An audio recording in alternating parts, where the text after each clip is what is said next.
Estoy con Eduardo Jordan, él es uno de los enólogos de Viña Di Martino y vamos a hablar de varias cosas aprovechando que estamos de visita en su bodega. Un excelente lugar para disfrutar de toda esta nueva filosofía que me gustaría que me hablaras, Eduardo. Esta nueva filosofía, que una de las cosas que más da impacto cuando nos explicaste es el hecho de que ya no hay uso de madera para nada dentro de los vinos. No estamos hablando del no uso de madera en vinos nuevos o de líneas de entrada, sino en los vinos Gran Reserva, inclusive. Cuéntanos un poco sobre eso. Bueno, el tema viene hace mucho tiempo. Nosotros partimos con el enfoque nuestro, fue trabajar el terroir, mantener el origen de cada uno de nuestros vinos, y en ese sentido fuimos viendo en el tiempo cuáles eran los distorsionadores que podían afectarnos en la calidad final y en el sentir del vino. O sea, cuando uno comprara un vino de Martino de la alta gama, era ver qué cosas en el fondo se podían repetir en otros vinos, en otras bodegas, y tratar de eliminarlos, cosa que cada uno de nuestros vinos tuviera una personalidad única, un carácter único. Y ahí en ese sentido fuimos viendo que la fecha cosecha era una cosa importante, cosechar no tan tarde, cosechar más temprano, bajar los grados de alcohol para que fueran vinos en el fondo más amistosos, más amables, más elegantes. Y obviamente el tema de la madera también vimos que era un agente distorsionador. O sea, al final, si yo compro vinos, maderas de Francia, por ejemplo, pueden ser de muy buena calidad, pero en un porcentaje pequeño, un 5, un 10%, cada uno de mis vinos de la línea van a ser muy similares, en ese 5 o 10%. ¿Verdad?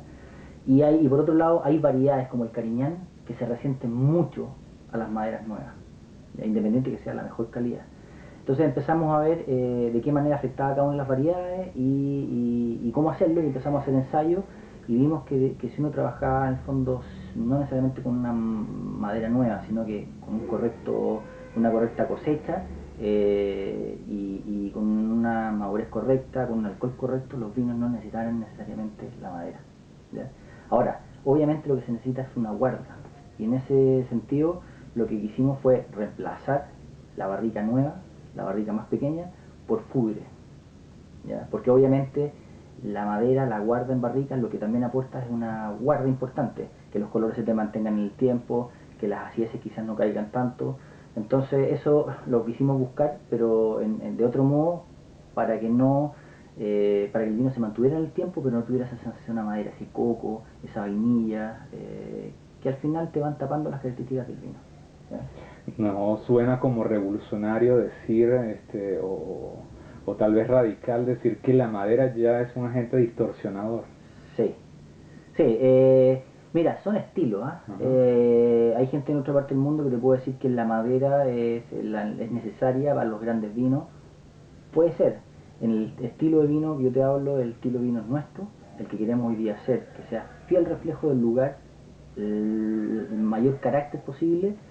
En eso no está contemplado el uso de maderas nuevas, ¿okay? Inclusive la levadura también. E incluso la levadura, definimos que obviamente los sangrados para hacer vinos más corpulentos, más estructurados, también lo dejamos de lado, las enzimas para extraer más, no estamos utilizando levaduras. En el final estamos tratando de hacer el vino lo más natural posible. Si yo estoy convencido que tú entre más agregues al comienzo, más tienes que agregar al final para mantener ese equilibrio que debería tener el vino, ¿no? Okay. En ese sentido, si cosechamos, un ejemplo súper fácil, hoy día cosechando más temprano, los vinos no necesariamente son herbáceos, pueden llegar a una muy rica madurez aquí en Chile, pero por ejemplo en términos de madurez, maduran antes, son menos alcohólicos, tienen un pH y una acidez mejor, y por lo tanto ya no es necesario agregarle ácido adicional. Entonces esa acidez que antes se marcaba quizás un poco más dura, hoy día ya no es así, se nota muy fresco pero una acidez natural. Eso, equilibrio. Háblanos ahora de ese proyecto tan bonito que es el de Viejas Tinajas. ¿Cómo se inicia? ¿Cuánto tiempo lleva? ¿Y cómo ves el futuro? ¿Qué futuro tiene?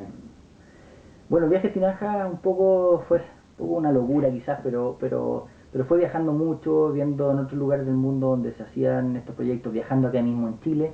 El viaje a Tinaja es como volver a hacer el vino de la manera que se hacía antes en Chile, sobre todo en el sur de Chile, ¿okay? Entonces fue como rescatar la cultura del vino que había acá, ¿ya?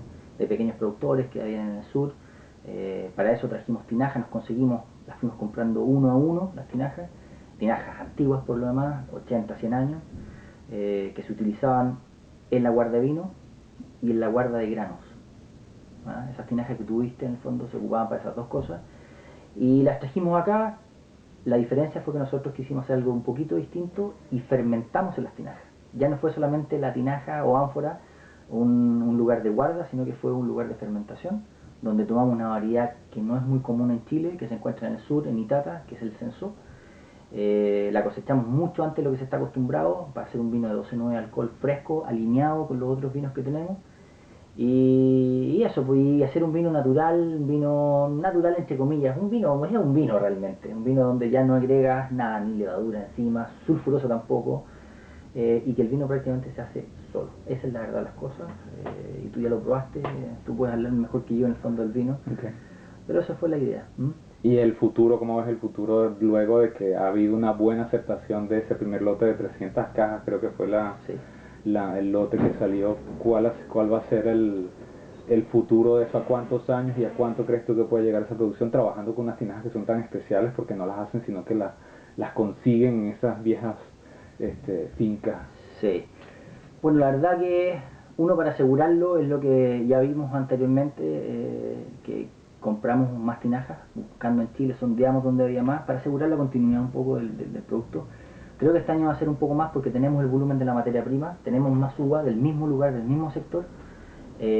Obviamente que sea un proyecto manejable, tampoco se trata de que hagamos hacer 10.000 cajas porque no va a ser así.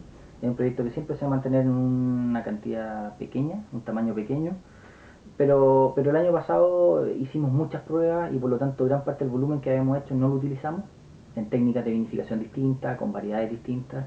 Así que el próximo año vamos a aumentar en cantidad, pero siempre en un nivel manejable.